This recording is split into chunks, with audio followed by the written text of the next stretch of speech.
Alô pessoal, Shalom, que a graça do Eterno seja sobre nossas vidas. Queridos, nós temos nesta manhã um assunto muito delicado a ser tratado, que é justamente um paradoxo, um paradigma que tem sido movido no meio do povo cristão, que é a relação entre a lei e a graça. O que é a lei e a graça? Eu descobri o que quer dizer a lei e a graça. A lei e a graça é uma visão fundamentalista, é uma visão reformada. A reforma que trouxe essa visão, fazendo uma divisão, né, que é um paradigma cristão, do termo variável, como a lei seria o Antigo Testamento e a graça seria o Novo Testamento. Simplesmente não tem nada a ver, porque ninguém no mundo vive sem lei, tanto lei civil como lei religiosa. A lei é aquilo que foi estabelecido para dirigir nossos passos e nos mostrar o caminho da verdade. Isso quer dizer a lei. E a graça são bênçãos não merecidas. Então você não pode colocar a lei e a graça, colocando os dois em um combate, que você está simplesmente dividindo a igreja e formando dois pontos bastante complicados para muita gente. E eu lhe pergunto, nós estamos sob qual regimento religioso? Nós estamos vivendo a lei ou estamos vivendo a graça? Interessante, em Romanos 6,14 diz que o pecado não tem domínio. Por que o pecado não tem domínio? E como o homem descobriu que o pecado não tem domínio? Ele só pôde ter essa descoberta através da lei. Há um contratempo nesse texto isolado da lei e a graça, que o apóstolo, que é o oposto. É interessante que Yeshua, ou Jesus, ele não veio dividir a igreja, como vocês dizem, que ele veio trazer a igreja. Ele não veio trazer igreja nenhuma. Ele veio simplesmente avivá-la, transformar, edificar aquilo que tinha sido edificado pelo Eterno. Interessante que todo esse questionamento em Gálatas 2, no capítulo 16, Paulo afirma que a salvação é pela fé. Interessante que há uma revelação de Deus na lei. Porque a lei civil, que é dada à sociedade. A lei religiosa, que é uma legislação levítica. E a lei moral, que é a vontade de Deus. Caramba, se o Senhor, ele deu esta lei e perpetuou, quem é o homem para hoje tentar anular, tentar tirar esta lei que por ele foi estabelecida para que o seu povo, é bom enfatizar que a lei foi dada para o povo de Deus. E o povo de Deus não é a igreja evangélica, o povo de Deus é o povo de Israel, propriedade peculiar, propriedade particular, sacerdócio real. Não adianta a gente querer puxar essas promessas para nós que não é. Nós somos enxertados, como diz Romanos capítulo 11, como diz João 15. É necessário, amado, a gente buscar mais entendimento. E principalmente, você que tem curiosidade, que quer ter maior conhecimento da palavra, você precisa começar a aprender a estudar hebraico. Porque dentro da linguagem deles, você vai ter um entendimento maior acerca dessa questão. Senão você vai continuar comendo aquilo que está sendo servido para todos se alimentarem, que é uma coisa que não está estabelecida pelo Deus. São os fundamentos bíblicos. A lei foi estabelecida ao povo de Israel, que são donos da promessa. Como usar a lei?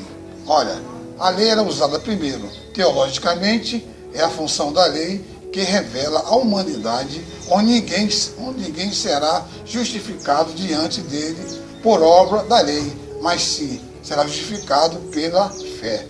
Segundo, a lei traz o conhecimento. Uso civil, a função da lei é o regimento que leva o pecado a ser ameaçado com a punição contra si mesmo. Ou seja, ela mostra que através das práticas do pecado, você será punido pelos seus próprios atos. O uso da lei ensina a cada dia a fazer a vontade do Eterno. Jeremias 3, no verso 33, ele diz: a lei de Deus seria escrito na mente e no coração do homem. Por que na mente e no coração do homem? Para que ele não se apartasse da lei, daquilo que foi estabelecido pelo Eterno. Você quer um exemplo? O Salmo 19 diz, a lei do Senhor ela é perfeita. Mas o Salmo 119 vai além disso. Bem-aventurado são os irrepreensíveis, cujos seus caminhos que andam na lei do Senhor, ou na lei de Adonai. Meus amados, você não pode anular a lei. Se você está tirando da lei, você está tirando todo o preceito da verdade. Uma lei, ela não pode anular a outra lei. Em Isaías 8, versículo 20, diz que consultar a lei do Eterno provocaria um despertamento no coração do homem. Interessante que Paulo, ele provoca o povo de Gálatas. E diz, recebeste o Espírito pela lei ou pela pregação da fé? Mas Gálatas 3, 2, e 10 e 11, a promessa não pode ser questionada. Mas em Romanos 6, 14 e Gálatas 4, 4, nascido da mulher e nascido sobre a lei. Meu querido, o próprio Paulo, ele exerce a lei, ele executa a lei, ele cumpre a lei, ele pregava a lei. Inclusive há muitos pregadores que questionam e diz que Paulo veio para trazer uma nova igreja. Diz que Paulo trouxe ideias que eram o contrário à ideia de Yeshua. Na realidade, você não conhece o apóstolo Paulo. O apóstolo Paulo ele tinha uma grande preocupação, tanto que ele diz para o povo de Gálatas, vocês são insensatos. Por que insensatos? Porque nas viagens missionárias de Paulo se depara com muitos judeus. Um povo que foi separado, um povo que foi disperso pelos quatro cantos da terra. Né? E esse povo ainda, diz a palavra, que eles irão retornar. E Paulo se depara com essas pessoas, com vários israelitas em várias as nações, e ele precisava passar para essas pessoas a verdade que ele não conhecia, a verdade somente os seus pais conheceram. Então, meus queridos, ele começa a criar essas congregações, e essas congregações criadas por Paulo ministrava a lei, ele ministrava a Torá, era a Torá que estava em suas mãos. Ele não poderia falar de outra coisa a não ser da Torá. A Torá fazia parte de todas as mensagens ministradas por Paulo. Por exemplo, a lei, né? A lei debaixo da lei. O que é a lei debaixo da lei? É quando a lei de Deus está acima da lei do homem. Hoje está sendo o contrário. O homem quer colocar a sua lei em cima da lei de Deus. Não vai prevalecer. Morrer para a lei. O que é morrer para a lei? É quando você morre e nasce de novo. Tem um novo nascimento. A lei do Espírito e vida. Por que Paulo fala a lei do Espírito e vida? Porque é o Espírito que dá vida. E o Espírito dá vida pelo cumprimento da lei. Debaixo da lei de Cristo, aquilo que ele estabeleceu, o novo mandamento eu vos dou. Amais Deus acima de todas as coisas e teu irmão como a ti mesmo. A lei da fé, porque sem fé é impossível agradar a Deus.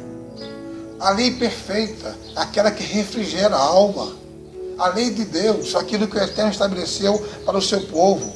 A lei da liberdade, quando ele diz, vinde a mim, vós estáis cansado, que eu vos aliviarei, sereis livres. É esta lei que Yeshua está ministrando. A lei da circuncisão, que é a promessa que foi dada a Abraão, o nosso pai Abraão. Muita gente questiona a circuncisão, mas não tem ideia o porquê da circuncisão.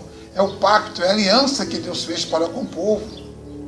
A lei dos mandamentos, aquilo que ele estabeleceu para que o povo se cumprisse, para que o povo cumprisse aquilo que ele determinou. A lei do sacrifício. Todas essas leis foram elaboradas pelo Eterno. A lei que deu a Abraão, que deu a Sara, que deu a Isaac. Percebemos que de Abraão veio Isaac, de Isaac veio Jacó, de Jacó vieram as 12 tribos. Essa lei estabelece também a promessa para Ismael, através de Agar. A lei que forma as duas alianças. Não há separação entre as duas alianças. As duas alianças são uma só, porque Deus não mudou, Ele é o único. Gálatas 3,10 diz, maldito é todo aquele que não permanecem em toda a causa e descreve no livro da lei. Meu irmão, Paulo chama de maldito. Então perceba que Paulo está inserido na lei. Ele está questionando, não. Ele está dentro da lei.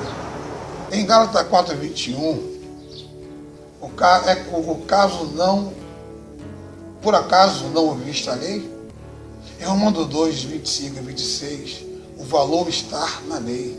Perceba que essas palavras do apóstolo Paulo, ele frisa com muita propriedade. Por quê? Porque ele sabia que ele, como aplicador da lei, ele não poderia contradizer a palavra. Paulo era zeloso. Diz que todos os homens estejam sujeitos às autoridades, Romanos 13, 1. E a autoridade é a lei, Gálatas 3,10. Malditos são todos os que não pratica a lei. Meu amado, se você não pratica a lei estabelecida pelo Eterno, simplesmente você é um maldito. Não sei o que diga, é a palavra. Porque o apóstolo Paulo, ele contesta. Por quê? Porque o povo grego e as nações presentes, onde Paulo viajou e abriu os trabalhos e ministrou sobre aquele povo, existia um povo chamado os Efraimitas, que estavam perdidos entre aquelas nações, e Paulo precisava despertar este povo, dizer para eles que Yeshua já tinha vindo e a volta do Filho do Homem se aproximava e que eles voltassem imediatamente para a sua terra e para o seu Deus.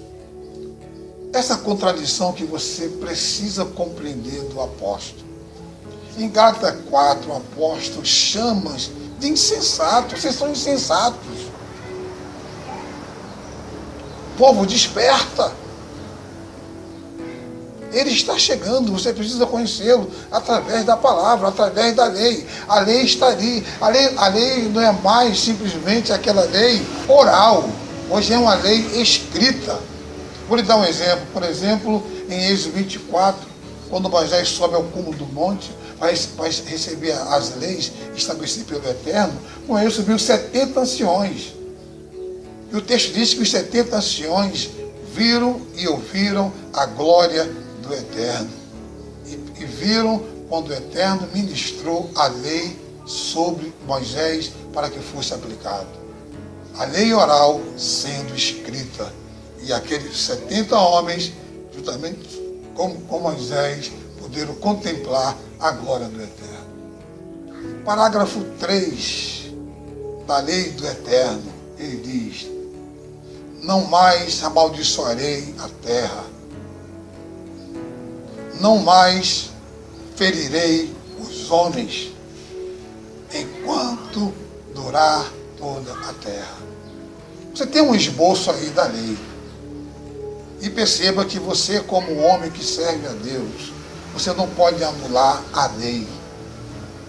A graça foi um ato criado pelo homem, porque ele reconheceu que as bênçãos recebidas, ele era imerecível de receber. Como, por exemplo, a salvação. Mas a graça não foi estabelecida por Yeshua. Não há um texto que ele fala, Pai, mas Paulo menciona, porque Paulo sabia que ele e nenhum deles seriam capazes de receber aquele favor merecido do Eterno por ser pecador e por ser traidor dos estatutos estabelecidos pelo Eterno. Que o Senhor o abençoe ricamente e que o seu entendimento seja aberto e pratique a lei com uma alegria, porque você estará fazendo a vontade do Eterno. Shalom, que o Pai o abençoe.